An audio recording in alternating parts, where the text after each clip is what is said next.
World history पढ़ी होगी तो एक टर्म सुना होगा कॉलोनियलिज्म या उपनिवेशवाद सुना होगा ना। फर्स्ट वर्ल्ड वॉर आपने पढ़ा होगा, सेकेंड वर्ल्ड वॉर पढ़ा होगा, पोस्ट सेकेंड वर्ल्ड वॉर आपने पढ़ा होगा। हाँ, उसके बाद हम डायरेक्टली आ जाएंगे न्यू इकोनॉमिक वर्ल्ड ऑर्डर में 1990s से। हम ग्लोबलाइजेशन को 4 फेजेस में वो करेंगे, बट पहले हम कॉलोनियलिज्म को समझ लेते हैं ना, और उसका हम अपने इंडियन कॉन्टेक्स्ट से ही चालू करते हैं। पहले तो आप लोगों को ये अच्छे तरीके से पता होगा कि जब हम कंट्रीज को क्लासिफाई करते हैं तो हम उनको 3 उसमें कैटेगरी में क्लासिफाई करते हैं। एक डेवलप्ड होते हैं, दूसरी डेवलपिंग होती है, और तीसरी कैसी होती है, अंडर डेवलप्ड होती है। अब इनके क्लासिफिकेशन का भी क्राइटेरिया ना, इनके क्लासिफिकेशन का भी क्राइटेरिया कि कौन से विकसित देश हैं, कौन से विकासशील देश हैं और कौन से अल्प विकसित देश हैं। तो जब हम इन पर आते हैं तो हम पहले कुछ देशों के उदाहरण लेंगे, पहले ही नाम ले लेंगे, उसके बाद हम आते हैं जिससे आप बेहतर तरीके से समझ सकें। आप नॉर्थ में चले जाइए, ग्लोबल नॉर्थ में, हाँ ग्लोब पे अपने, आपने उधर यूएसए को देख लीजिए, कनाडा को देख लीजिए, यूरोप में चले आइए, आप ब्रिटेन को देख रहे होंगे, फ्रांस को देख रहे होंगे, इटली को देख रहे होंगे, जर्मनी को देख रहे होंगे, ऐसी कंट्रीज देख रहे होंगे आप ना। तो इस तरीके से आपने कई सारी कंट्रीज को, आपने यूरोप में टहल लिया, आपने नॉर्थ अमेरिका में टहल लिया, थोड़ा रशिया की तरफ भी चले जाइए। अब हम आते हैं पहले डेवलप्ड कंट्रीज है क्या, डेवलप्ड, डेवलपिंग और अंडर डेवलप्ड कंट्रीज जो हैं इनके क्लासिफिकेशन का बेसिस क्या है। पहली चीज तो है कि इनकी इकोनॉमी का साइज है ना। यूएस की इकोनॉमी का साइज क्या है, वो एक डेवलप्ड इकोनॉमी है ना, विकसित देश है, एक विकसित अर्थव्यवस्था है, उसकी इकोनॉमी का साइज क्या है, विश्व की सबसे बड़ी अर्थव्यवस्था है ना।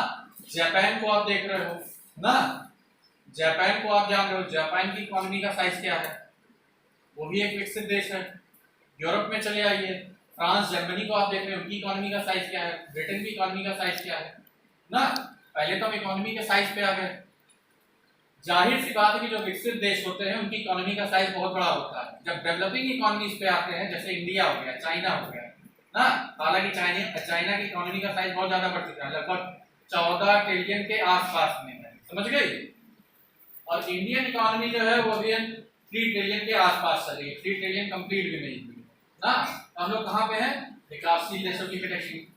जब हम अल्पविकसित देशों में चले आते हैं, अब जैसे अफ्रीकन कंट्रीज में चले आओ, नाइजीरिया देख लो, सोमालिया देख लो ना, बहुत सारे वहां पे ऐसे देश हैं, इथियोपिया देख लो, जिन कंट्रीज की कंडीशन बहुत ही क्रिटिकल है, समझ गए, उनकी इकोनॉमी का साइज बहुत ही छोटा है। दूसरी बात आती है, जब हम डेवलप्ड इकोनॉमीज की बात करते हैं तो डेवलप्ड इकोनॉमीज के जब हम ऑक्यूपेशनल स्ट्रक्चर की बात करते हैं, तो ऑक्यूपेशनल स्ट्रक्चर में सबसे ज्यादा कंट्रीब्यूशन डेवलप्ड इकोनॉमी जो है या विकसित देश है वहां पे इंडस्ट्रियल सेक्टर का है, समझ गए। जो ये देश है वो कैसे है, औद्योगिक प्रधान है, समझ गए। यहाँ पे इंडस्ट्रियल सेक्टर जो है हाईली डेवलप्ड है। लेकिन जब वही हम डेवलपिंग इकोनॉमीज की बात करते हैं, यहाँ पर जब हम डेवलप्ड इकोनॉमीज से कंपैरिजन करते हैं, इंडस्ट्रियल सेक्टर का कंट्रीब्यूशन है तो, लेकिन उतना ज्यादा नहीं है जितना हमारे डेवलप्ड इकोनॉमीज का है, समझ गए। तीसरी जो इकोनॉमीज है आपकी ये जो अल्पविकसित देश हैं, सोमालिया में आप चले जाइए, क्या है, ये सारे के सारे किस तरीके के हैं, ये कृषि प्रधान है, इनके यहाँ इंडस्ट्रियल सेटअप बहुत ही नेशन स्टेज में है, शैशवावस्था में है, समझ गए। जितने भी विकसित देश हैं वहां पे इंडस्ट्रियल सेक्टर का कंट्रीब्यूशन जीडीपी में, अर्थव्यवस्था में बहुत ज्यादा होता है। तीसरी बात आती है ह्यूमन डेवलपमेंट, समझ गए। ह्यूमन डेवलपमेंट को हम मापते कैसे, अभी आपने देखा ही था, असल में ऑलरेडी मेंशन कर रखा था ह्यूमन डेवलपमेंट इंडेक्स के बारे में। ह्यूमन डेवलपमेंट इंडेक्स को आप अच्छी तरीके से जान रहे होंगे, किसने दिया था, महबूब उल हक ने और अमर्त्य सेन ने ना। उसके 3 पैरामीटर्स हैं, एक लॉन्गेविटी है, एजुकेशनल अटेनमेंट है, जीएनआई पर कैपिटा है ना। अब इन 3 पैरामीटर्स को ध्यान से देखना। जब हम लॉन्गेविटी की बात करते हैं तो जीवन प्रत्याशा किन तरीके के देशों में हमेशा हायर होगी, ऊंची होगी, विकसित देशों में। ऐसा है क्यों, वहां पे स्टैंडर्ड ऑफ लिविंग हाई है, हाँ जीवन जीने का स्तर हाई है, वहां पे पर कैपिटा इनकम हाई है, प्रति व्यक्ति आय ऊंची है, वहां पे हेल्थ केयर फैसिलिटीज जो है वो एडवांस स्टेज में है, समझ गए। वहां पे स्वास्थ्य सुविधाएं जो हैं वो बहुत ही हाईली एडवांस हैं। वहां पे मलेरिया और छोटी छोटी बीमारियों से लोग नहीं मरते हैं, समझ गए। कैंसर भी बहुत हाई लेवल तक वहां पे क्यूरेबल है। बट वही जब हम डेवलपिंग इकोनॉमीज की बात करते हैं तो वो कहाँ ठहरते हैं? उनके यहाँ स्टैंडर्ड ऑफ लिविंग हाई है तो, बट जो हमारी डेवलप्ड इकोनॉमीज है, डेवलप्ड कंट्रीज है, उनके कंपैरेटिवली क्या है? लो है। समझे? इंडिया की एचडीआई रैंकिंग क्या है बताइए? कितने? 136। कितनी? 136 नहीं बच्चा, दोबारा देखिएगा, 132 थी। समझ गए? अब तुम सोचो, इंडिया एक डेवलपिंग इकोनॉमी है, पर इंडिया की रैंकिंग क्या है एचडीआई में? कितनी ज्यादा है। अब अगर आप टॉप रैंकिंग कंट्रीज को देखोगे एचडीआई में, सब आपको कहाँ के मिलेंगे? यूरोप के मिल जाएंगे ना। वहां पे क्या है? स्टैंडर्ड ऑफ लिविंग ऊंचा है, हाँ, एजुकेशन क्वालिटी है, हाँ, हेल्थ केयर फैसिलिटीज है। तो ये सारी जो व्यवस्थाएं हैं वो डेवलप्ड कंट्रीज में सबसे हाई लेवल पे मिलेगी, डेवलपिंग में उससे लो, और जो अंडर डेवलप्ड है वहां की स्थिति ही एकदम गड़बड़ है। समझ गए? जैसे हमने आपको सोमालिया के बारे में बताया था ना, इथियोपिया के बारे में बताया था, बहुत क्रिटिकल कंडीशन है। नाइजीरिया में भी बहुत क्रिटिकल कंडीशन है। डेवलप्ड इकोनॉमीज जो है वहां पे आईएमआर, एमएमआर ये सब काफी लोअर लेवल पे है। डेवलपिंग इकोनॉमीज जो है वहां पर भी लोअर लेवल है, लेकिन डेवलप की तुलना में उतना बेहतर परफॉर्मेंस नहीं। लेकिन जब आप यहाँ पे चले जाते हो, जो आपके अल्पविकसित देश हैं, यहाँ पे कंडीशन बहुत खराब है। सियरा लियोन का नाम सुना है? आप इनके बारे में जाके देखिएगा, आईएमआर बहुत ज्यादा, एमएमआर बहुत ज्यादा, बच्चे पैदा होते हैं, अच्छी हेल्थ केयर फैसिलिटीज नहीं है, मर जाते हैं। महिलाओं का पोषण स्तर अच्छा नहीं है, कई बार एमएमआर इस वजह से जाता है कि बच्चे देते समय ही माता जो है मर जाती है। समझ गए? तो इस तरीके का एक क्लासिफिकेशन किया गया था इन पैरामीटर्स के बेस पे। समझ गए? तो अब तुम लोग डेवलप्ड इकोनॉमीज, डेवलपिंग और अंडर डेवलप्ड के बीच में डिफरेंस समझ चुकी होगी। पर कैपिटा इनकम भी एक इंडिकेटर होता है, पीसीआई जैसे बोलते हैं, प्रति व्यक्ति आय। जो डेवलप्ड कंट्रीज होती है उनकी जो पर कैपिटा इनकम होती है वो काफी ऊंची होती है। वहीं जब हम आते हैं किस पे? डेवलपिंग इकोनॉमीज पे, तो वहां पर कैपिटा इनकम जो होती है वो कंपैरेटिवली क्या होती है? लोअर होती है। और जब हम अंडर डेवलप्ड कंट्रीज की तरफ चले जाते हैं या अंडर डेवलपिंग इकोनॉमीज के ओर चले जाते हैं, तो इनकी जो कंडीशन है वो बहुत ही क्रिटिकल है, बहुत ही क्रिटिकल है। समझ गई? यहाँ वहां पे तुम जाओगे ना, स्कूल्स है ना, हॉस्पिटल्स है, कुछ भी नहीं, बहुत ही उनका जो सेटअप है बहुत ही गड़बड़ है।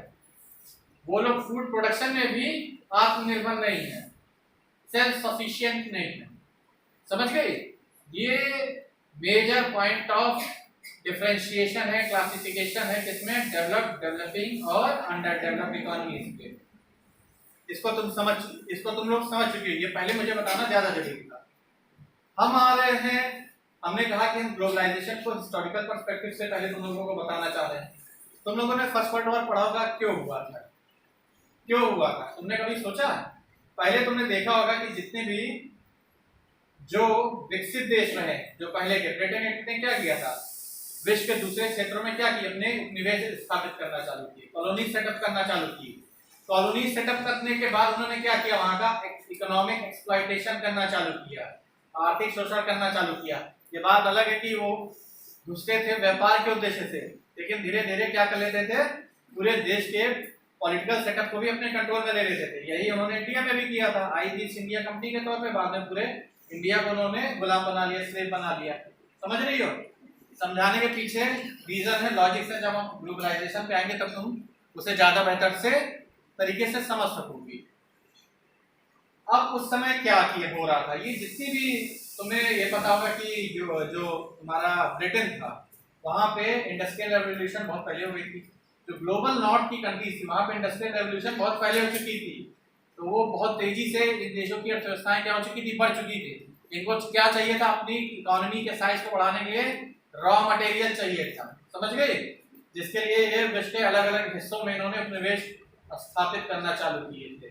उसी क्रम में वो भारत भी पहुंचे, और जगह भी पहुंचे, दक्षिण अमेरिका भी पहुंचे ना, तुम्हारे मिडिल ईस्ट में भी पहुंचे, चाइना को भी उन्होंने अपना स्लेव बनाया, साउथ ईस्ट एशिया जो है उसको भी अपना उन्होंने उपनिवेश सेटअप किया था। ये सारी चीजें सब बताने के पीछे बहुत लॉजिक है। उसके बाद हम आते हैं सेकेंड फेज में। फर्स्ट फेज जब एंड हुई फर्स्ट वर्ल्ड वॉर के बाद, फर्स्ट वर्ल्ड वॉर के बाद सेकेंड फेज आ जाती है। सेकेंड फेज में जब हम आते हैं कॉलोनियलिज्म के, तो वहां पर भी क्या हुआ था? सिर्फ अपने फायदे के लिए ही द्वितीय विश्व युद्ध हुआ था।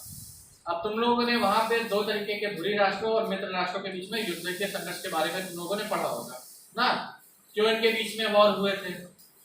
वॉर हुए थे सिर्फ फायदे के लिए, समझ गए। ये सब आपस में लड़ रहे थे कि हम यहाँ पे उपनिवेश बना ले, हम वो उपनिवेश बना ले, हाँ वहां से कितना ज्यादा से ज्यादा हम उनका जो उनकी आर्थिक संपदा है उसको हम ड्रेन कर लें, और उसको ड्रेन करते हुए उसको एक्सप्लॉइट करते हुए किस तरीके से हम अपनी इकोनॉमी को बढ़ा सके, किस तरीके से हम ज्यादा से ज्यादा वेल्दी हो सके। तो हम आ चुके सेकेंड फेज में। जब सेकेंड फेज एंड होती है सेकेंड वर्ल्ड वॉर के बाद में, तब ये कॉलोनियलिज्म का जो सिस्टम था वो खत्म हो जाता है, क्योंकि सारी कंट्रीज क्या हो जाती हैं, स्वतंत्र हो जाती हैं। तो कॉलोनियलिज्म जो सेटअप है, कॉलोनियलिज्म का जो वर्ड है वो कहीं ना कहीं नॉन एग्जिस्टेंट रह जाता है। अब बात आती है ये जो विकसित देश थे, जो नॉर्थ के ना, तुम्हें ये भी पता होगा कि सेकेंड वर्ल्ड वॉर के बाद एक यूएसए मेजर सुपर पावर के तौर पर उभरता है ना। जब हम यहाँ पर आते हैं तो ये कॉलोनियलिज्म वर्ड ही खत्म हो जाता है। कॉलोनियलिज्म वर्ड नहीं तुम्हें सुनने को मिलेगा। उसके बाद जो ग्लोबल नॉर्थ की कंट्रीज थी ना, चाहे यूरोप की हो चाहे ये तुम्हारे नॉर्थ अमेरिकन कंट्रीज हो, तो ये एक न्यू इकोनॉमिक ऑर्डर लाने की कोशिश करते हैं, क्योंकि इनकी आर्थिक लालसा कभी खत्म नहीं हुई थी। इनकी आर्थिक लालसा खत्म नहीं हुई थी। इन्होंने क्या करना चालू किया, तुम लोगों ने पढ़ा होगा सेकेंड वर्ल्ड वॉर जब खत्म होता है तो 3 तरीके की संस्थाएं निकल कर आती है। ब्रिटेन वुड्स में सम्मेलन हुआ था यूएसए में, न्यू हैम्पशायर में। तो पहली संस्था निकल कर आई थी विश्व बैंक, वर्ल्ड बैंक की, समझ गई। दूसरी निकल कर आई थी आईएमएफ आई थी, जिसे इंटरनेशनल मॉनेटरी फंड बोलते हैं। और तीसरी निकल कर आई थी डब्ल्यूटीओ। डब्ल्यूटीओ उस समय नहीं आया था, बल्कि इसकी जगह पर गैट्स आया था। वो तुम्हारी ज्योग्राफी में भी है, जिसे बोलते हैं general agreement on tariffs and trade. हाँ, ये टर्म आया क्यों था, तुम्हें पता होगा। जो पहले दूसरे विश्व युद्ध हुए थे ये सिर्फ व्यापारिक लूट के चलते हुए थे, आगे इस तरीके के व्यापारिक झगड़े ना हो, समझ गए।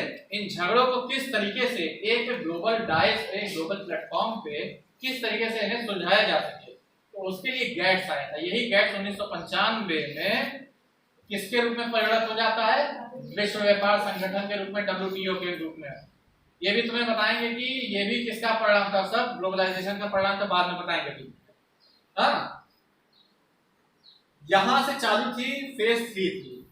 अब हम आगे बढ़ जाते हैं, तुम्हें बताते हैं कि ग्लोबलाइजेशन है क्या। ग्लोबलाइजेशन जिसे हिंदी में तुम लोग कहती हो विश्वव्यापीकरण या भूमंडलीकरण कहते हैं। क्या बोलते हैं, विश्वव्यापीकरण या भूमंडलीकरण कहते हैं। तुम लोगों ने सुना ही होगा। तो ग्लोबलाइजेशन का जो मतलब होता है, ग्लोबलाइजेशन का जो मतलब है, उसका मतलब ये है, globalisation is a process. Globalisation क्या है, एक प्रक्रिया है। एक प्रक्रिया है जिसमें एक घरेलू अर्थव्यवस्था जो होती है, जो डोमेस्टिक इकोनॉमी जो होती है, ग्लोबल इकोनॉमी के साथ में सोशली, कल्चरली, इकोनॉमिकली और कई स्फीयर्स में इंटीग्रेट हो जाती है, एकीकृत हो जाती है। समझ गए। जब किसी देश की एक अर्थव्यवस्था वैश्विक अर्थव्यवस्था के साथ सामाजिक, आर्थिक, सांस्कृतिक तौर पर एकीकृत हो जाए, तो उसी प्रक्रिया को हम क्या बोलते हैं, विश्वव्यापीकरण या ग्लोबलाइजेशन बोलते हैं। समझ गई। उसी को क्या बोलते हैं, ग्लोबलाइजेशन बोलते हैं। अब तुमने ग्लोबलाइजेशन के बारे में सुना, यहाँ पर तुम्हें हम कुछ टर्म बताएंगे। इसको कई बार ग्लोबल बोलते हैं। हाँ, ग्लोबल फॉर लोकल का मतलब होता है किस तरीके से जो ग्लोबल इकोनॉमीज होती हैं वो किस तरीके से लोकल इकोनॉमीज से इंटीग्रेट, एकीकृत होकर एक ग्लोबल इकोनॉमी में, एक एकीकृत अर्थव्यवस्था में परिणत हो जाती है। हम तुम्हें बताएंगे इसमें ये जो ग्लोबलाइजेशन होता है, इनके फैसिलिटेटिंग फैक्टर्स क्या होते हैं, सहायक कारक क्या होते हैं, किस तरीके से ये ग्लोबलाइजेशन होता है। तुमने पढ़ा होगा, पहला फैक्टर तुम जानती हो किसके थ्रू, ट्रेड। ट्रेड तुमने पढ़ा ना। एक देश दूसरे देश के साथ क्या करता है, व्यापार करता है या एक्सचेंज करता है, वस्तुओं का विनिमय करता है। एक तो इसके माध्यम से हो गया, दूसरा किसके माध्यम से है, कैपिटल के थ्रू। कैपिटल क्या होती है, पूंजी जो होती है। एक देश से पूंजी का बहिर्प्रवाह किस तरीके से दूसरे देश में होता है ना। तीसरा फैक्टर होता है वो होता है लेबर मोबिलिटी बोलते हैं, किस तरीके से श्रम का प्रवाह एक देश से दूसरे देश की तरफ होता है। इन सबके उदाहरण हम तुम्हें बताएंगे। हमने जब तुम्हें ट्रेड का बताया, तुमने ट्रेड का जब इंटीग्रेशन पढ़ा तो यहाँ पे कुछ शब्द सुना, तुम लोगों ने कई सारे शब्द सुने होंगे। तुमने कभी यूरोपियन यूनियन का नाम सुना है? यूरोपियन आर्थिक संघ का नाम सुना है? सुना है कि नहीं है? जानोगे भी थोड़ा थोड़ा करके। तुम्हें पता होना चाहिए जो यूरोप के अधिकांश देश हैं उन्होंने आपस में व्यापार करते हुए, हालांकि वो एक जो इकोनॉमिक यूनियन होता है वो एक हायर लेवल का एक एग्रीमेंट होता है, उसके पहले होता है एफटीए होता है, फ्री ट्रेड एग्रीमेंट होता है, पीटीए होता है, हम उसमें नहीं जा रहे हैं, डायरेक्ट में इकोनॉमिक यूनियन की बात कर रहे हैं। वो higher level of economic integration होता है जहां पर कई सारे देश जो होते हैं सहमत हो जाते हैं एक कॉमन कॉमर्शियल पॉलिसी बनाने के लिए। समझ गए? तो वो कॉमन कॉमर्शियल पॉलिसी क्या होती है कि दूसरे देशों के वस्तुओं पर कितना टैरिफ्स लगाएंगे, क्या करेंगे ना, उनकी ट्रेड पॉलिसी क्या होगी दूसरे देशों के साथ में। तो मैं ये भी पता होगा यूरोपियन सेंट्रल बैंक नाम की एक संस्था है ना, जो यूरोप इकोनॉमिक यूनियन है यूरोप की, उसके लिए कॉमन मॉनेटरी पॉलिसी हमारा ईसीबी बनाता है, यूरोपियन सेंट्रल बैंक बनाता है। ठीक, तो वहां पर क्या हुआ, एक आर्थिक एकीकरण हुआ है। कंट्रीज तो यूरोप में बहुत सारी हैं, लेकिन सब ने मिलकर क्या कर लिया है, आर्थिक एकीकरण कर लिया है। वो ग्लोबलाइज हो गए, क्या हो गई है, पूरा यूरोप जो है एक आर्थिक संघ के रूप में परिणत हो गया है। पूरा नहीं है, उसमें 48 देश हैं। तो लोग देखोगे इसको लिस्बन ट्रीटी होती है, उसके बाद ही वो एक्सिस्टेंस में आता है। समझ गए? तो ये तुमने इकोनॉमिक इंटीग्रेशन का एक एग्जांपल देखा है, आर्थिक एकीकरण का हमने एक उदाहरण तुम्हें बताया। तुम्हें अपने साउथ में भी उदाहरण बता दे रहे हैं। तुमने सार्क का नाम सुना होगा, सार्क या डचेस का नाम सुना होगा, सुना है ना? हालांकि इसमें बहुत हाई लेवल पे इकोनॉमिक इंटीग्रेशन नहीं है, लेकिन बहुत सीमा तक है, क्योंकि इसमें आर्थिक एकीकरण इस वजह से नहीं हो सकता क्योंकि पाकिस्तान की और भारत की किस तरीके से आपस में विदेशी संबंध है उसे तुम लोग अच्छी तरीके से जानते हो। वो कभी भी नॉर्मल नहीं, सामान्य नहीं रहे, हमेशा नॉर्मल ही रहे हैं। तो इस वजह से यहाँ पर उस तरीके का नहीं है, बट यहाँ पर भी एक तरीके का एक इकोनॉमिक कॉपरेशन है सार्क के रूप में। समझ गए? तो ये तुमने आर्थिक एकीकरण के बारे में बच्चों जाना ना, किस तरीके से ग्लोबलाइजेशन के बाद हम आर्थिक एकीकरण के रूप में किस तरीके से आर्थिक रूप से एकीकृत होते हैं ना। फिर हमने तुम्हें क्या बताया था, सोशल और कल्चरली किस तरीके से इंटीग्रेट होते हैं, वो भी हम बताएंगे। तुमने पढ़ा होगा जब ये होता है ग्लोबलाइजेशन के प्रोसेस में क्या होता है, लेबर मोबिलिटी होती है, हमारे देश से लोग जाते हैं कहाँ, यूरोप में जाते हैं। तुम्हें पता होगा कि किस तरीके से हमारे यहाँ आउटसोर्सिंग होती है आईटी सेक्टर में, हमारे यहाँ के बहुत सारे लोग यूरोप में जाते हैं, या यूरोप की जो मल्टीनेशनल कंपनीज हैं या यूएस की जो मल्टीनेशनल कंपनीज हैं जो हमारे कंट्रीज में ऑपरेट कर रही है, जो फंक्शनल है ना, वो आती हैं। तो वो भी अपने यहाँ का क्या लेकर आती है, कल्चर लेकर आती है। समझ गई? हम तीसरे उस फॉर्म पर भी जाएंगे जिसपे हमने कहा था कि सांस्कृतिक एकीकरण का।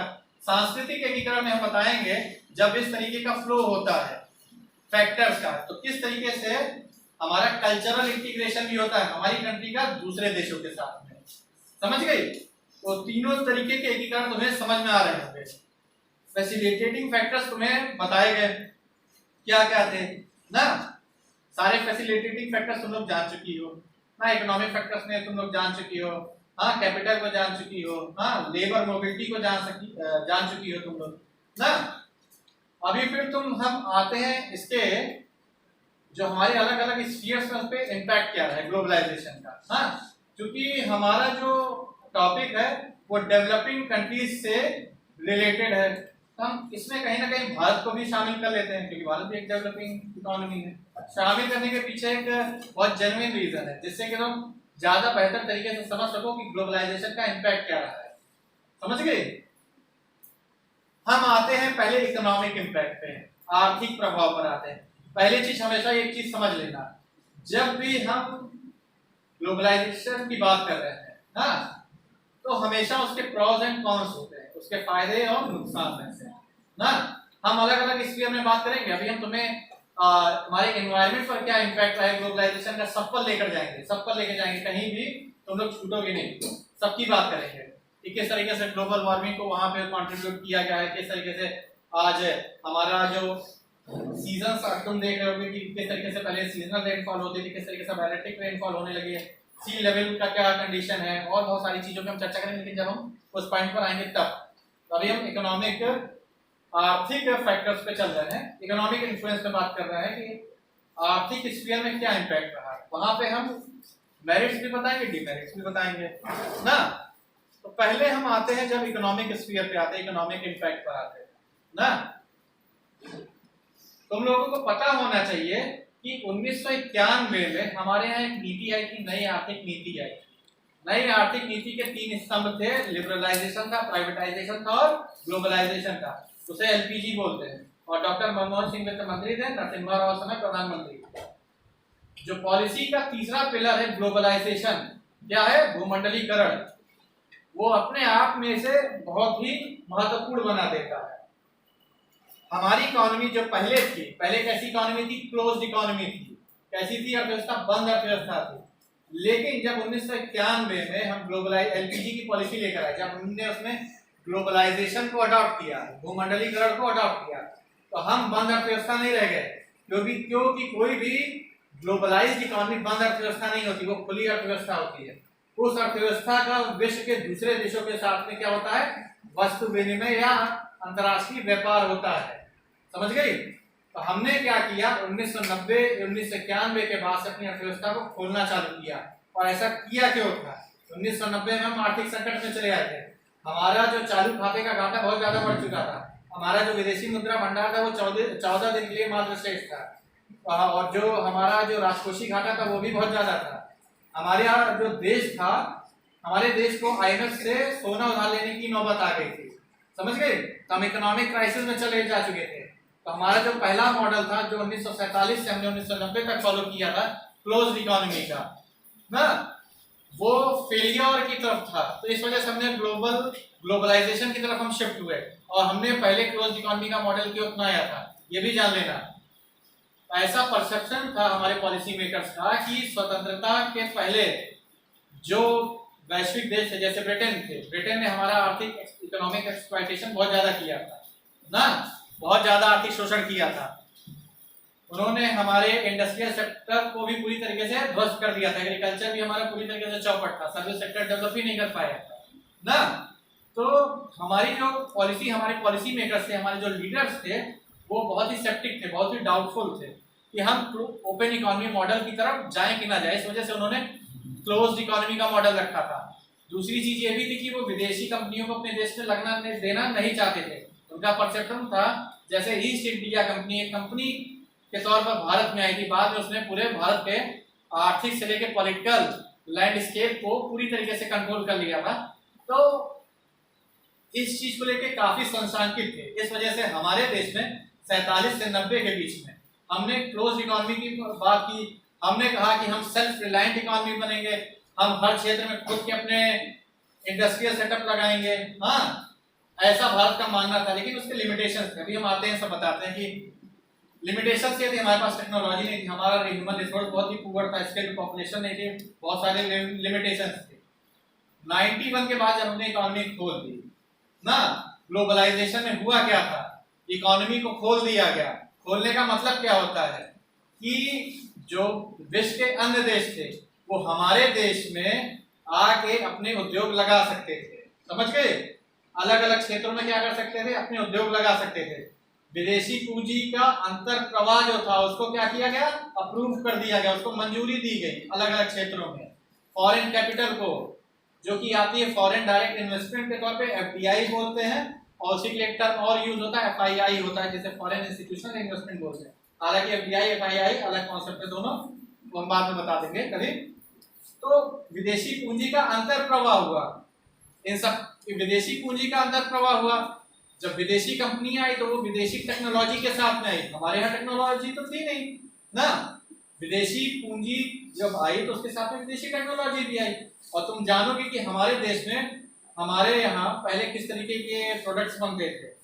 बहुत ही तुम लोग जानती होगी कि अब तुम लोग तमाम तरीके के प्रोडक्ट्स को देख रहे होगे मार्केट में, कि तमाम तुम्हारे उसमें ऑटोमोबाइल सेगमेंट में जाओगी तो बहुत सारे कार के वेरिएंट्स हैं ना, किया का है, और ये सब कहाँ की बाहर की कंपनीज है। मारुति सुजुकी तो मान लो 1980 में आ गई थी, हमारे यहाँ, ये भी बाहर की ही एक कंपनी है, एमएनसी है, मल्टीनेशनल कंपनीज है।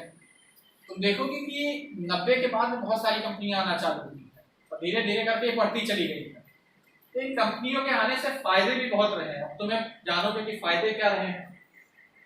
फायदे पहले ये रहे कि तुम्हारे यहाँ जो खुद की कंपनीज थी ना, वो कहीं ना कहीं कंपटीशन में आके उन्हें भी अपने प्रोडक्ट्स की क्वालिटी क्या करनी पड़ी, इंप्रूव करनी पड़ी। उन्हें भी रिसर्च एंड इनोवेशन पर पैसा खर्च करना पड़ा। समझ गए? अगर वो नहीं करते तो वो सर्वाइव नहीं कर पाते। तो कंपटीशन ने कहीं ना कहीं जो डोमेस्टिक जो इंडस्ट्रीज थी उनको भी एफिशिएंट बनाया। फॉरेन कंपनीज आई, फॉरेन डायरेक्ट इन्वेस्टमेंट के साथ में, फॉरेन कैपिटल के साथ में, टेक्नोलॉजी के साथ में। जब फॉरेन कैपिटल के साथ में तो तुम्हारा फॉरेक्स जो रिजर्व था, विदेशी मुद्रा भंडार था, वो भी क्या वो बढ़ गया। समझ गए? तुम्हारा जो करंट अकाउंट डेफिसिट था उसमें भी बहुत ज्यादा परिवर्तन आया। डेफिसिट का स्थिति धीरे धीरे करके खत्म होना चालू हो गई। हाँ, फिर और क्या कंडीशन हुई?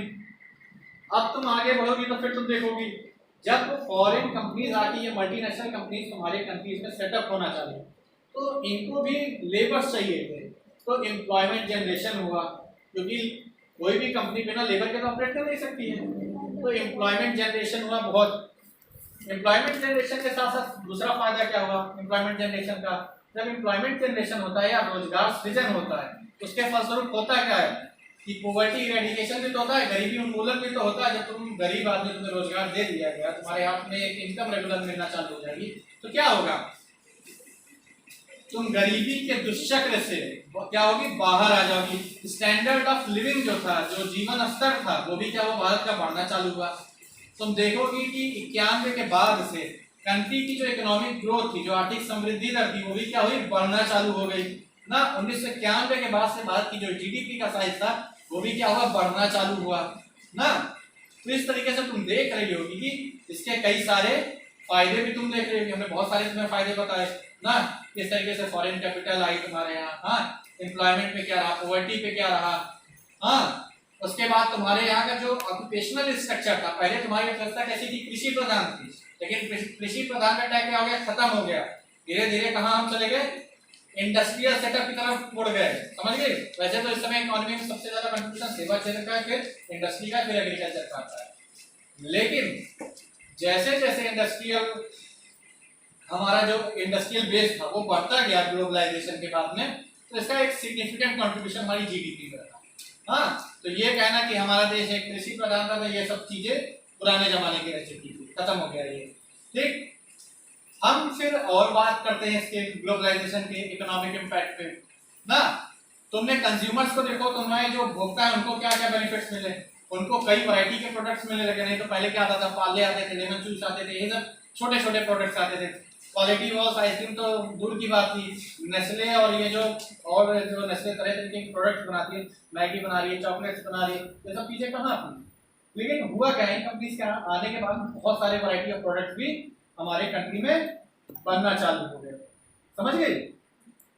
जब भी तुम्हारी कंट्री में इंडस्ट्रियल एक्टिविटी या इकोनॉमिक एक्टिविटी का साइज बढ़ता है, तो उसका फायदा तुम्हारी कंट्री की गवर्नमेंट को भी होता है। कैसे? ये जो प्रोडक्ट्स बनाते हैं, बेचते हैं, इसके भी तो टैक्सेस लगते हैं, इस पे इनडायरेक्ट टैक्सेस लगते हैं। जो कंपनीज आती हैं उस पे कॉर्पोरेट टैक्स के फॉर्म में, जिसे बोलते हैं पर्सनल इनकम टैक्स भी बोलते हैं उसे, कॉर्पोरेट टैक्स को एक डायरेक्ट टैक्स होता है जो निगमों पर लगाया जाता है, उनके प्रॉफिट्स पे। तो वहां से भी जो हमारे गवर्नमेंट है उसका रेवेन्यू बेस बढ़ा। जो इनडायरेक्ट टैक्सेस जो कमोडिटी पर लगाया जाता है, जो कंज्यूमर्स को अल्टीमेटली बियर करना पड़ता है, उसके चलते भी क्या हुआ, भारत सरकार के उसके रेवेन्यू क्या हुए, बूस्ट हुए, बढ़े। तो भारत सरकार के पास भी बहुत सारे रेवेन्यू बूस्ट होने के चलते भारत सरकार ने भी भारत की जो आधारभूत अवसंरचना थी उसे डेवलप करने पर भी बहुत ज्यादा काम किया, जिसमें रोड बनाना चालू कर दिए गए, स्पेशल इकोनॉमिक जोन की बात आने लगी, इस तरीके के बहुत सारे वर्क किए जाने लगे। समझ गए? तो ग्लोबलाइजेशन जो था उसका इकोनॉमिक इम्पैक्ट इंडिया पे बहुत ही सिग्निफिकेंट था। समझ गए? ये तो हमने सब उसके मेरिट्स गिना दिए, बहुत ज्यादा मेरिट्स गिना दिए। अब हम इनके थोड़े डिमेरिट्स पर भी आ जाए ना। देखो, एक बात कही जाती है कि कोई भी मल्टीनेशनल कंपनी हमारे देश में आती है अपनी विदेशी पूंजी लेकर, तो कोई भी जो कंपनी होती है उसका ऑब्जेक्टिव क्या होता है, फायदा कमाना होता है। उसने यहाँ पे निवेश किया है तो फायदा कहाँ भेजेगी, अपने होम कंट्री को भेजेगी, जहाँ की वो कंपनी है, जहाँ की वो एमएनसी है ना। फायदा कहाँ जाएगा, वहां पे जाएगा। कोका कोला यूएस की है तो कोका कोला यहाँ पे अगर सेटअप है तो कोका कोला यहाँ से भी क्या करती है, अपना फायदा अपने होम कंट्री यूएस में भेजती है। समझ गए, ये ध्यान देना। ऑटोमोबाइल सेक्टर में भी चले जाओगे, किसी भी उसमें चली जाओगे, सबका यही हाल है। हाँ, दूसरी समस्या क्या हुई, जब ये कंट्रीज जो उन्होंने इन्वेस्ट कर रखा लॉन्ग टर्म में, तो ये जो तुम्हारे यहाँ का फायदा कमाने अपने देश भेजेंगे तो क्या होगा, कैपिटल का आउटफ्लो होगा ना, उसका कहीं ना कहीं तुम्हारे उस पर इम्पैक्ट आएगा, तुम्हारे इस पे, हमारे फॉरेक्स रिजर्व पे होता है और इस पे तुम्हारे कैट पे होता है। दूसरी चीज पर हम आते हैं, जब हमने ग्लोबलाइजेशन किया तो इसका एक प्रभाव किस पर था, हमारी डोमेस्टिक इंडस्ट्रीज पे, घरेलू उद्योग पर। क्या हमारे घरेलू उद्योग विदेशी कंपनियों से प्रतिस्पर्धा कर पाए? विदेशी कंपनियां जो आती हैं उनके पास पूंजी बहुत अधिक मात्रा में होती है, तुम्हारी घरेलू कंपनियों के पास में पूंजी है नहीं। विदेशी कंपनियों के पास तकनीकी जो है बहुत उन्नत है, तुम्हारे देश के पास में है, तुम्हारे देश की कंपनियों के पास में नहीं है ना। जो वो तकनीक लेकर आए क्या वो तुम्हें फ्री में दे देंगे? नहीं देंगे ना। अब इसके चलते क्या हुआ, तुम्हारी जो होम ग्रोन जो तुम्हारी इंडस्ट्रीज थी वो डेवलप नहीं हो पाई। अब तुम चले जाओ, तुम ऑटोमोबाइल सेक्टर में चले जाओ, महिंद्रा टाटा के बाद तुम देखो कि बहुत सारी कंपनियां बाहर हैं, समझ गए। तुम इसमें चले जाओ, इलेक्ट्रॉनिक सेगमेंट में चले जाओ, जितनी भी मोबाइल बनाने वाली कंपनियां कहाँ की सब चाइना वाली आगे बढ़ गई ना। ग्लोबलाइजेशन का ये भी इफेक्ट है, तुमने इकोनॉमी खोल दी, उनकी आगे कंपनियां तुम्हारे यहाँ आगे सेट हो गई, तुम्हारे मार्केट को उन्होंने क्या कर लिया, कैप्चर कर लिया है। तुम खिलौने से लेके टायर से लेके किसी भी रेल में चले जाओगे, किसी भी उसमें फील्ड में चले जाओगे तो ज्यादातर क्या चाइनीज कंपनी डोमिनेट करेंगी ज्यादा से ज्यादा। हाँ, दूसरे उसमें भी तुम जाओगे कि देखोगे कि किसी भी क्षेत्र में चले जाओ ज्यादा से ज्यादा तुम्हें फॉरेन कंपनीज ही मिलेंगी। अब बताओ, तुम्हारी जो होम ग्रोन कंट्रीज थी और होम ग्रोन इंडस्ट्रीज थी वो क्या डेवलप हो पाई, या वो विदेशी कंपनियों से प्रतिस्पर्धा कर पाई? नहीं कर पाए। अब सबसे महत्वपूर्ण चीज पर हमारे हैं, जो तुम्हारे वेस्ट है या नॉर्थ है, हाँ, जो यहाँ की कंट्रीज थी, ये क्या थे, आर्डेंट प्रोपोनेंट थे, बहुत कड़े समर्थक थे किसके, ग्लोबलाइजेशन के, विश्वव्यापीकरण के समर्थक थे। जब तक इनका अपना आर्थिक फायदा निकल रहा था तब तक समर्थक थे। तुमने पॉलिसी सुनी होगी संरक्षणवाद की, प्रोटेक्शनिज्म की, हाँ, जिसे जब डोनाल्ड ट्रंप आए थे तो उन्होंने बहुत तेजी से लागू किया था। हाँ, एक तरफ पहले ग्लोबलाइजेशन की बात कर रहे थे, दूसरी तरफ कहे नहीं हम संरक्षणवादी नीति को अपनाएंगे। उन्होंने कहा कि बस अब एक्सपोर्ट करेंगे, दूसरे देशों के जो प्रोडक्ट्स आएंगे हम उन्हें अपने देश में उन पर, पहली चीज जो दूसरे देशों के प्रोडक्ट्स आएंगे उन पर क्या करेंगे, टैरिफ हायर रेट पे लगा देंगे, प्रोडक्ट्स महंगे हो जाएंगे तो हमारे मार्केट में बिक नहीं पाएंगे। तो एक प्रोटेक्शनिज्म की पॉलिसी उन्होंने अपनाना चालू कर दिया। अगर ग्लोबलाइजेशन वेस्ट के इतना ही ज्यादा फायदेमंद था या सभी देशों के इतना फायदेमंद था तो उन्होंने क्यों उसी ग्लोबलाइजेशन को प्रोटेक्शनिज्म से क्यों सब्स्टिट्यूट करना चालू कर दिया? ठीक। दूसरा तुमने एक टर्म सुना होगा ब्रेक्सिट, ब्रिटेन एग्जिट, समझ गए। ब्रिटेन भी किसमें था, तुम्हारे यूरोपियन इकोनॉमिक यूनियन में था। वहां से वो क्या कर गया, निकल गया। क्यों निकल गया? पहले जब भाई आप उसमें थे तो एक आर्थिक एकीकरण के रूप में थे यूरोपियन इकोनॉमिक यूनियन में, अगर आपको इतने ग्लोबलाइजेशन के फायदे मिल रहे थे तो आप बाहर क्यों निकल गए? हमेशा जानना, विश्व दो हिस्सों में बटा है, ग्लोबल नॉर्थ और ग्लोबल साउथ। एक को बोलते हैं नॉर्थ कॉर्पोरेशन बोलते हैं, दूसरे को बोलते हैं साउथ कॉर्पोरेशन बोलते हैं। नॉर्थ कॉर्पोरेशन क्या है और साउथ क्या है, दक्षिण सहयोग क्या है। उत्तर में चली जाओगे तुम ग्लोब पे तो सारे विकसित देश तुम्हें दिखेंगे, समझ गए। दक्षिण में तुम्हें कौन मिलेंगे, यही सब विकासशील मिलेंगे या विकसित मिलेंगे ना। जो दक्षिण सहयोग था वो इस वजह से आया, उनका मानना था कि जो नॉर्थ वाले जो है ना, चाहे वो यूएस हो चाहे ये कोई अन्य देश हो, इन्होंने हमारा बहुत ज्यादा शोषण किया है, आर्थिक शोषण बहुत ज्यादा किया है। हमारा आगे चलकर आर्थिक शोषण ना हो पाए तो उसके लिए जितनी ग्लोबल साउथ कंट्रीज हैं वो आपस में क्या है, संगठित है, साउथ डायलॉग के तहत, समझ गए। उसी तरीके से जो ग्लोबल नॉर्थ की कंट्रीज हैं वो भी क्या आपस में संगठित है। एक चीज और ध्यान देना, एक जो तुम्हारी नॉर्थ की कंट्रीज हैं वो ग्लोबलाइजेशन को इस वजह से फॉर्मली एडवोकेट करती हैं क्योंकि उनका इंडस्ट्रियल बेस बहुत ज्यादा है, वो क्या चाहते हैं, वो चाहते हैं जो साउथ की कंट्रीज है वो चाइना और भारत को क्या देखते हैं, अपने बाजार के रूप में देखते हैं। वो सोचते हैं कि हम जो प्रोड्यूस कर रहे हैं इसे सब क्या करें, इन देशों के बाजारों में बेचें और फायदा क्या करें, हम कमाएं। ये एक तरीके का क्या है, कुछ नया नहीं है। ग्लोबलाइजेशन ये भी कॉलोनियलिज्म से बस निकल कर आता है, लेकिन कॉलोनियलिज्म और ग्लोबलाइजेशन में बहुत बड़ा डिफरेंस है। कॉलोनियलिज्म में पॉलिटिकल सेटअप को भी क्या कर लेती है, फॉरेन कंट्री अपने कंट्रोल में ले लेती है, लेकिन यहाँ ऐसा नहीं होता है, समझ लेना, बहुत बड़ा डिफरेंस है। तो हमने अभी इसका क्या देखा, इकोनॉमिक इंपैक्ट देखा, समझ गए। अभी इकोनॉमिक इंपैक्ट में बहुत सारी चीजें हैं, रीजनल डिस्पैरिटीज को किस तरीके से बूस्ट किया है तुम्हारे इसमें भूमंडलीकरण ने। हाँ, तुम देखोगे कि इनफॉर्मलाइजेशन बहुत ज्यादा आया है इकोनॉमी में। इनफॉर्मलाइजेशन का मतलब क्या होता है, तुम देखोगे कि जैसे प्राइवेट सेक्टर में तुम देख रही होगी कि ज्यादातर लेबर्स क्या है, तुम्हें बहुत सारे असंगठित मिलेंगे। हाँ, तुम्हें बहुत सारे टेम्परेरी वर्कर्स मिलेंगे, गिग वर्कर्स मिलेंगे कि जब तक काम करो नहीं तो फिर चलो बाहर निकलो, समझ गई। ये एक और बहुत सिग्निफिकेंट इम्पैक्ट है। जब इकोनॉमी ग्लोबलाइज्ड होती है, इंटीग्रेट होती है, तो फाइनेंशियल मार्केट भी क्या हो जाते हैं, इंटीग्रेट हो जाते हैं। स्टॉक मार्केट तुमने सुने हैं, शेयर मार्केट सुने हैं। 2008 में मंदी आई थी अमेरिका में, मंदी अमेरिका में, लेकिन भारत की अर्थव्यवस्था भी क्या हो गई, उस पर भी बहुत ही उसका नकारात्मक प्रभाव पड़ा। क्यों, भारत का पैसा वहां पे लगा हुआ था, उनका पैसा हमारे देश के बाजारों में लगा है। ये सब भी क्या है, ये भी क्या है, ग्लोबलाइजेशन का ही इफेक्ट है। सारे जो फाइनेंशियल मार्केट्स हैं वो भी क्या हो गए हैं, इंटीग्रेट हो गए, एकीकृत हो गए हैं। तो कहीं भी किसी भी अर्थव्यवस्था में छोटा सा भी नकारात्मक प्रभाव आता है तो वैश्विक अर्थव्यवस्था में उसका बहुत ही सिग्निफिकेंट इम्पैक्ट होता है, समझ गई। मंदी आती है कहाँ, यूएस में, पूरे जो विश्व की अलग अलग अर्थव्यवस्थाएं सब पर उसका एक बहुत ही बड़ा प्रभाव होता है, समझ गई। ये तुम जान रहे हो कि हम इकोनॉमिक इम्पैक्ट बहुत ज्यादा वो करेंगे, बहुत ज्यादा बढ़ता चला जाएगा, ठीक। थोड़ा हम उसको रोक ले रहे हैं, उसके आगे चल लेते हैं सोशल स्फीयर में, कल्चरल स्फीयर में ना। अच्छा, सोशल स्फीयर की बात हम करते हैं। हमारे यहाँ सोशल स्फीयर में क्या उसका इम्पैक्ट है ग्लोबलाइजेशन का, सामाजिक प्रभाव क्या है। तुम लोग कुछ चीजें देख रही होगी आपस में, सोशल और कल्चरल दोनों को साथ में ले लेते हैं। सोशल स्फीयर में हम तुम्हें बताएंगे। सोशल स्फीयर में तुमने कभी देखा है कि 1991 के पहले कभी तुमने देखा कि महिलाएं कभी काम करने के लिए बाहर निकलती थी? नहीं निकलती थी। ग्लोबलाइजेशन के बाद धीरे धीरे क्या हुआ है, ग्लोबलाइजेशन के बाद बहुत सारी एमएनसी सेटअप होना चालू हुई ना, एम्प्लॉयमेंट अपॉर्चुनिटीज मिलने लगी। तो महिलाएं क्या हुई, वो अपने जो उनका ट्रेडिशनल फंक्शन था कि केयर टेकर का, घर पर बच्चों को देखना या परिवार की देखभाल करना, उससे वो बदल कर कहाँ चले गई, वो उनका जो ट्रेडिशनल वर्क था वो ट्रेडिशनल वर्क ट्रांसफर हो गया किसने, प्रोफेशनल वर्क से। वो चले गए, उन्होंने चालू कर दिया किसने, एमएनसीज में वर्क करना चालू कर दिया। तो कहीं ना कहीं उनके सोशल स्टेटस में एक बहुत ही सिग्निफिकेंट परिवर्तन आया। अभी हम तुम्हें इसमें बहुत सारी चीजें बताएंगे। हाँ, तुम्हें हम बताएंगे कि किस तरीके से, जैसे तुमने देखा होगा, एक बार तुम्हें बताएंगे वेस्टर्नाइजेशन और संस्कृताइजेशन बोलते हैं, समझ गए।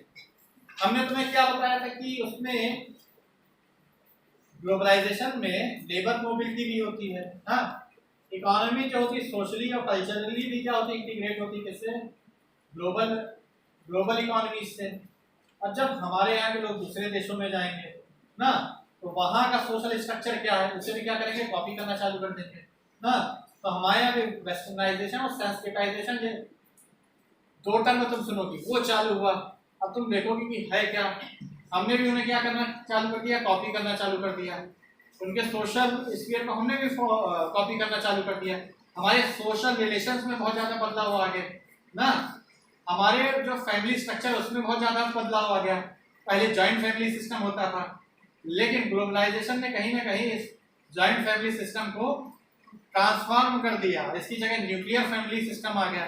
पहले संयुक्त परिवार होता था, बाद में क्या हो गया, एकाकी परिवार का कॉन्सेप्ट आ गया। कहोगे कि क्यों आ गया, ये तुम जान रही हो कि ग्लोबलाइजेशन ने बहुत सारी एम्प्लॉयमेंट अपॉर्चुनिटीज दी। जो लोग पहले गांव में या संयुक्त परिवार में रहते थे तो बाहर निकल के चले गए ना, तो भाई रोजगार चाहिए तो जाएंगे ही। जब जाएंगे तो फिर वो धीरे धीरे वो सिर्फ अपने परिवार तक ही कन्फाइंड रह गए ना। जो फैमिली रिलेशंस थे, जो सोशल रिलेशंस थे, उनमें भी क्या हुआ, ट्रांसफॉर्मेशन हो गया, समझ गई। एक और बहुत बड़ा जो रेवोल्यूशनरी चेंज था हमारे यहाँ, कास्ट सेटअप था, वो धीरे धीरे किसमें बदल गया, क्लास सिस्टम में परिवर्तित हो गया। लोग क्लास को ज्यादा देखना चालू कर दिए, समझ गए। अब क्लास क्या है, क्लास तुमको अच्छी तरीके से पता होगा कि हायर इनकम ग्रुप वाले, मिडिल इनकम ग्रुप वाले और लोअर इनकम ग्रुप वाले, समझ गए। तो जो हमारा सोशल सेटअप है उसमें भी ग्लोबलाइजेशन का बहुत ही ज्यादा इफेक्ट रहा है। हम कल्चरल स्फीयर पर आएंगे। कल्चरल स्फीयर की जब हम बात करते हैं, कल्चर में बहुत सारी चीज़ों को शामिल करते हैं। उसमें हमारे बोलने चालने, वेशभूषा, कपड़े, हर चीज़ शामिल हो जाता है उसमें कल्चरल स्फीयर में, समझ गए। कल्चरल स्फीयर में जब हम आते हैं ग्लोबलाइजेशन को लेकर, कल्चरल स्फीयर में क्या चेंजेस आए, तुमने आज कल्चरल स्फीयर में देख रहे होगे, तुम लोग यही गाजीपुर में हो, कॉलेज में आती हो, तुम क्या अपनी ट्रेडिशनल परंपरागत भाषा का प्रयोग करती हो, नहीं करती हो। हमारी सोसाइटी में कहीं ना एक रश लगा हुआ है कि हम अगर इंग्लिश बोलते हैं तो हमारा जो सोशल स्टेटस है वो सिग्निफिकेंटली हायर हो जाता है ना। लोगों ने क्या किया, जो अपनी ट्रेडिशनल लैंग्वेज है कहीं ना कहीं क्या किया, उसे अबैंडन कर रहे हैं लोग, उसको छोड़ रहे हैं और क्या कर रहे हैं, इंग्लिश या जो अन यूरोपियन लैंग्वेज है उसे कहीं ना कहीं अपने उसमें अडॉप्ट कर रहे हैं। तो एक सिग्निफिकेंट इम्पैक्ट ये भी देख रही है। उसका इफेक्ट हो क्या रहा है, जो तुम्हारी परंपरागत भाषाएं थी, लैंग्वेजेस और उनकी जो डायलेक्ट थी ना, वो धीरे धीरे क्या होती जा रही है, विलुप्त होती चली जा रही है। गाँव में भी बच्चों को क्या सिखाया जा रहा है तुम सब देख रहे हो ना। फिर तुमने देखा होगा कि हमारे उस पे क्या बोलते हैं, हम अपने क्लॉथिंग पर आ जाते हैं। क्लॉथिंग पर भी सब तुम लोग देख रहे होगे कि वेस्ट का क्या इम्पैक्ट है ना। हमारे ट्रेडिशनल क्लॉथ्स क्या होते थे सब तुम देखती हो, आज सब पैंट शर्ट और वो कॉपी करना चालू कर दिए, कोट वगैरह सब कहाँ का, ये सब तो वेस्ट का कॉन्सेप्ट है ना। वेस्ट को जो वेस्ट के लोग हैं वो ज्यादातर इनको पहनते हैं ना, अगर हमने भी धीरे धीरे क्या कर दिया, उसी को कॉपी करना चालू कर दिया ना। तुम देख रही होगी कि जो ये तुम्हारा ग्लोबलाइजेशन है कहीं ना कहीं होमोजीनाइजेशन लेकर आ रहा है, समानता लेकर चला आ रहा है, कल्चरल स्फीयर में भी और सोशल स्फीयर में भी ना। जो वो लोग पहने तो वही हमने भी चालू कर दिया पहनना, तुम लोग देख ही रही होगी ना। फिर हम आते हैं अपने डाइटरी हैबिट्स पर आते हैं, खाने वगैरह पर।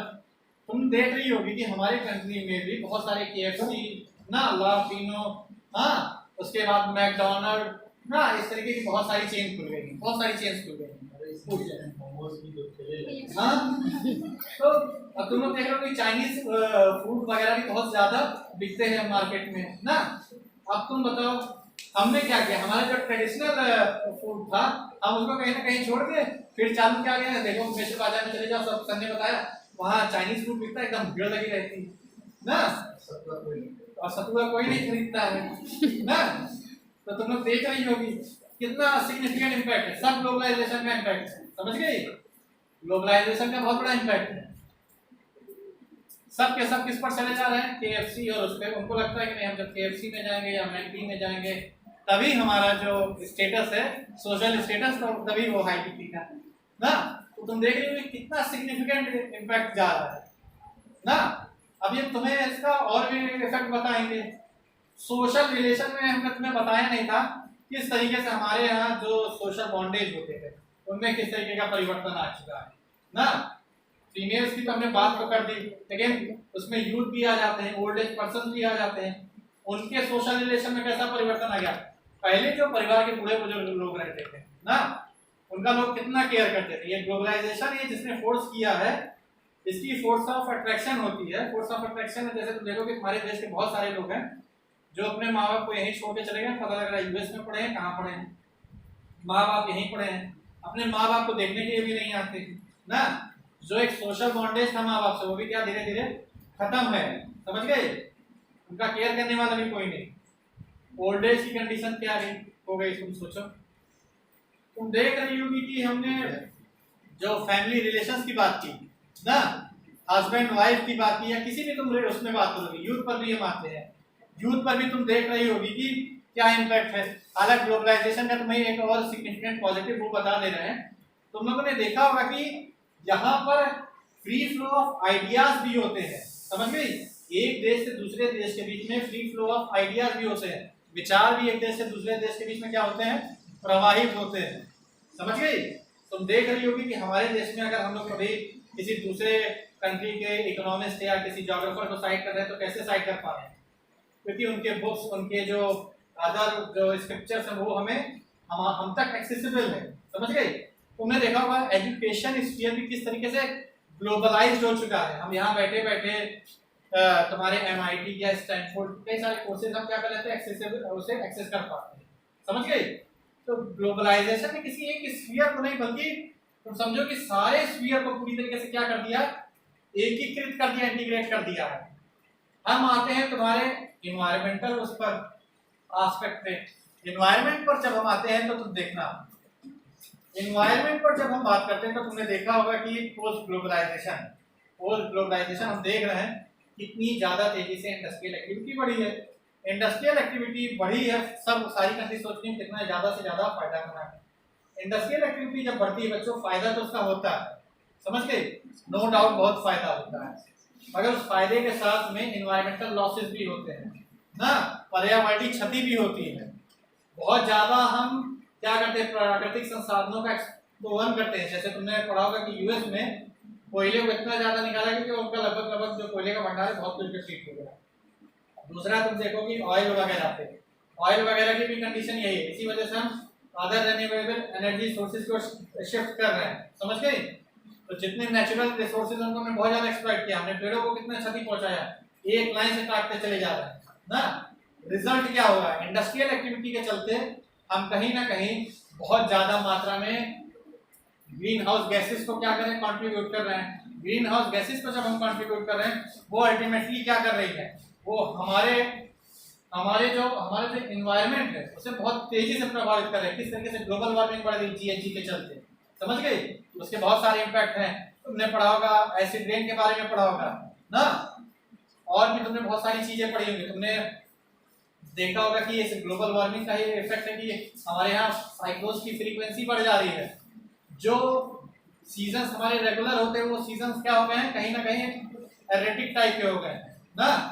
बारिश का सीजन क्या होता था, कभी भी बारिश हो जा रही है, तुम देख रही हो ना। तो हमारा जो सीजनल स्ट्रक्चर था वो भी क्या हुआ है, पूरी तरीके से डिस्टर्ब होता चला जा रहा है। तुमने देखा होगा कि जो हमारा ये सी लेवल है वो किस तरीके से राइज कर रहा है। और तुमने ये भी पढ़ा होगा कि तुम्हारा आर्टिक एंटार्क्टिक के बारे में तुम लोग जानती ही हो किस तरीके से नॉर्थ पोल पे जो आइस है वो किस तरीके से मेल्ट हो रही है। मेल्ट हो रही है तो ओशन की लेवल वो किस तरीके से राइज कर रहा है।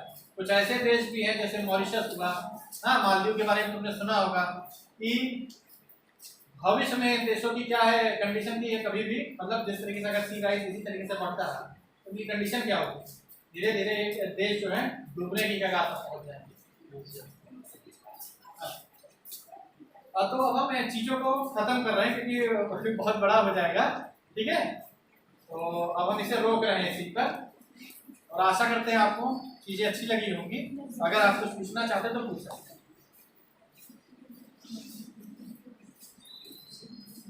पूछना आप लोगों को कोई क्वेश्चन?